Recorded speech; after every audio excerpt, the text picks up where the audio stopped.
बुढो भए पनि अझै हिँड्छु भन्ने ऊर्जा छ यी हजुरबुवासँग। So hello everyone, this is me Susana.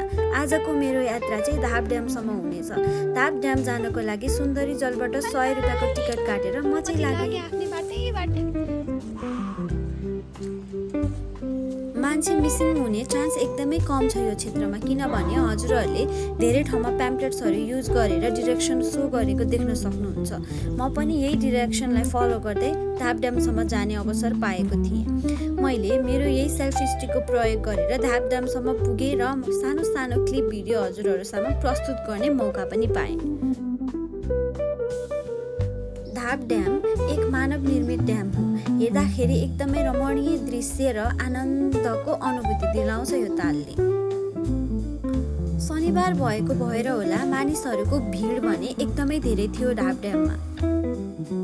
हेर्दा रमणीय भए पनि आउनलाई भने निकै अलिकति कठिन नै लाग्यो मलाई। यदि फर्स्टचोटि तपाईँ हाइकिङ गर्दै हुनुहुन्छ भने यो ठाउँभन्दा अरू ठाउँ चुज गर्नु बेस्ट होला। Thank you.